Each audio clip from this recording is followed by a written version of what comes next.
Huh.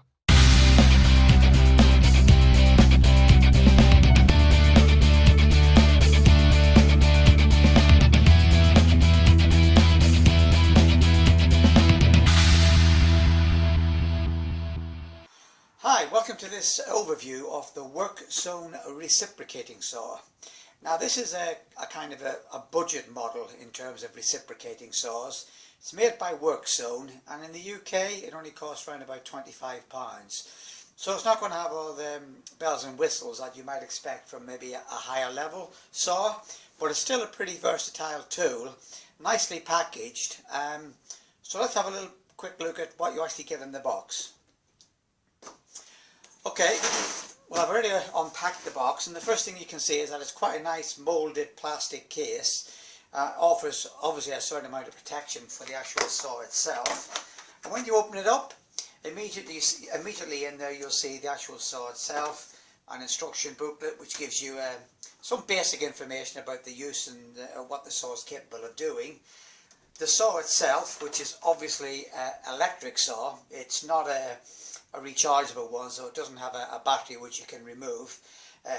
Obviously for the price you're paying for it, you wouldn't expect that. And it also has a nice little feature up here, a little plastic, if you can probably see, a little plastic case here. Inside that you get a couple of blades,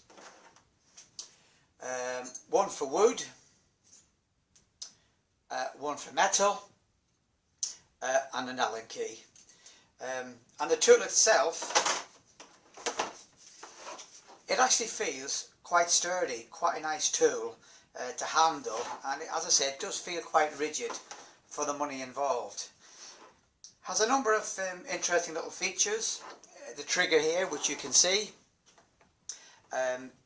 is a release trigger, so the more pressure you put on it, the faster the blade will actually move. And there's also a little stop trigger here as well, which when you get it to its maximum speed, you push that in and you can actually take your finger off the trigger and the blade will continue to work. It's also got quite a nice feature. If you pull this trigger back, you can actually move the actual unit around. So if you want to get into those tricky areas, it makes life a little bit easier than that. And it has what's called a quick release or quick insert blade system. Quite simply, you can see there's a little at the front. Turn that round and you slip the blade in, which I'll show in a moment. But overall, not a bad tool for the cost involved. So in terms of inserting the blades, it's a standard reciprocating saw blade. Comes with that odd little nose at the end, and although these are the ones that came with the saw, if you actually look in any DIY shop, some of the bigger brands, the bigger names, they're all made pretty much the same. So to actually insert a blade, it's quite simple. Turn the little front bit anti-clockwise, slip the blade in as far as it'll go, release, and the blade is in. So it's pretty simple. And then to remove the blade, same procedure, take it out. Put the blade back in, and there you go. Now a reciprocating saw is a kind of a multifunction tool. And some people will argue that you can maybe do similar kind of jobs with a jigsaw or a circular saw. But this handy tool is kind of capable of doing a lot more than that, and it's a bit more rugged. It's kind of meant to deal with more awkward jobs where it might be difficult to get into. You might have to saw at a kind of slightly difficult angle. So that's kind of the idea behind a reciprocating saw. So what I'll do now is I'll show you a few examples of the tool working on wood and on some metal, just to give you a kind of an idea of what it's capable of doing. Okay, so let's have a look at the tool making its way through some wood. And as you'll see, it has a shoe here at the front, and the idea behind the shoe is to get the shoe kind of up against something solid before you actually start cutting, because that gives you that stability.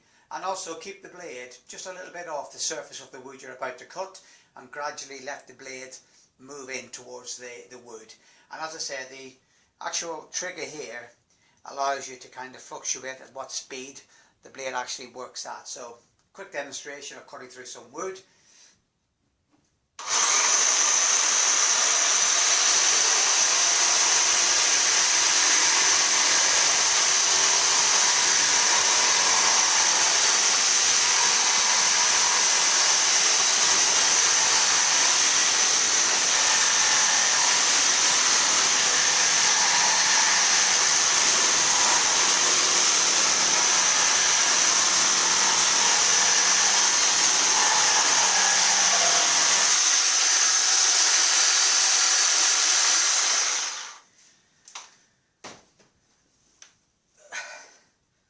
We have a relatively quick cut through a reasonably thick piece of wood.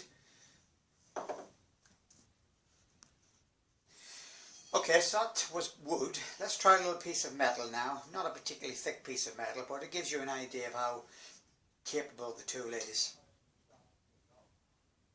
So I've changed the blade, as you can see here, for a metal one. So again, let's have a look and see how it performs on this. Once again, get the shoe up against the surface and then start slowly.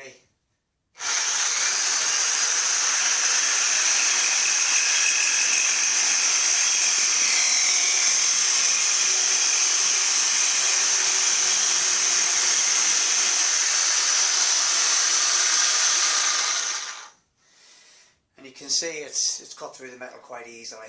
Always be a bit wary of touching metal afterwards. It can sometimes be quite hot, but the same principle applies to anything like plastics, tree trunks, whatever it might be. It is quite a versatile tool and is capable of cutting through an awful lot of things. One of the benefits of a reciprocating tool is the fact that you can get in at different angles and get into those awkward places. So it's a bit difficult for me to show you that today, but